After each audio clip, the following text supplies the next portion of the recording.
Let me, in a couple of minutes, let me just introduce all of you to just a simple understanding of concept. All of you have targets, things that you're after. If you're gonna get a new result, if you're gonna grow your business, if you're gonna be able to support your mom, if you're gonna get rid of the anxiety, if you're gonna be able to overachieve and not have all that fear inside of you, you obviously need to get a new result. You're gonna have to get new action. We all know that. You don't get new results with old actions, doing the same thing. Exactly. What human beings can do, this is a human being, believe it or not, I majored in art.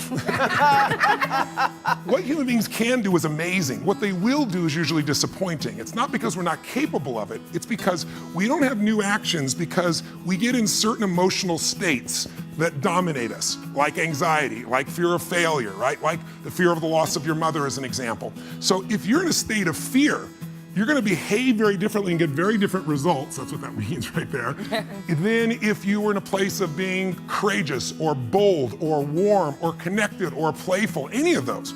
So the most important key to changing your life in any situation is to change results, you gotta change behavior, but to change behavior, you gotta change the emotional state you're in. Now, how do you do that when you don't feel like it, right? Or it feels overwhelming? There are two ways. I've done it with billionaire clients.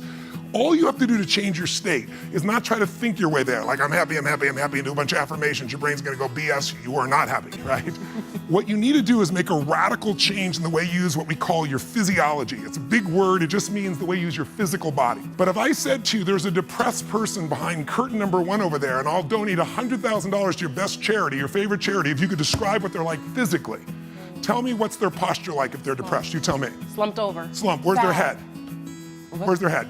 Down. Down. Are they breathing full or shallow? Shallow. And are they talking really fast or more slow? Slow.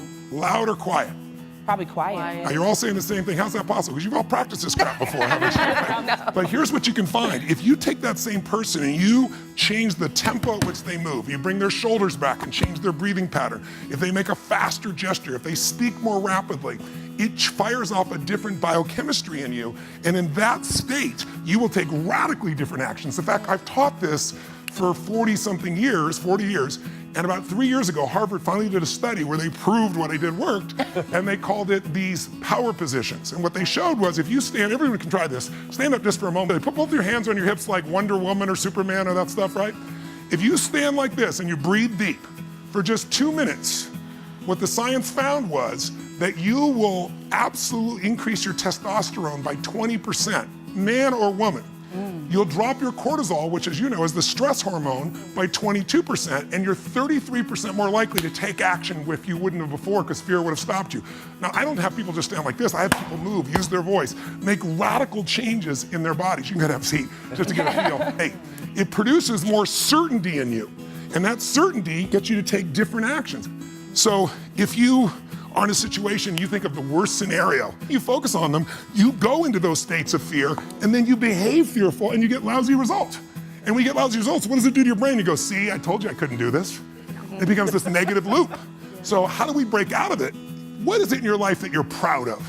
If there's something you could feel really proud of right now by focusing on it, your children, yourself, something you accomplished, you did, how many can think of something you could feel proud of? And I don't mean fake pride, ego pride, like where you're making things up. I mean, well, you really did something you're proud of.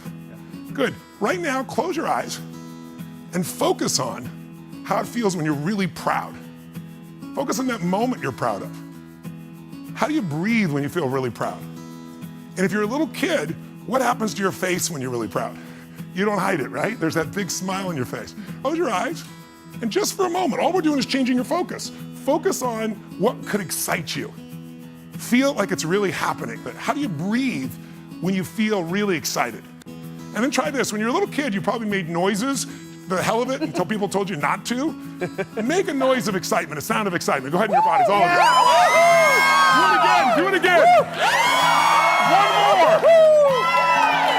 more. Open your eyes. How many feel that feeling in your body right now? Yeah. So if we change the state you're in, just by changing our focus or the way we use our bodies, strongly. Now, if you say, I'm gonna change my body, like I have people do firewalks sometimes or skydiving, my question for all of you, if you focus on what you want, life has probabilities, there's no guarantees, but you increase them when you change your state. And that's really what this is all about. Learning to change your body and learning to change your focus.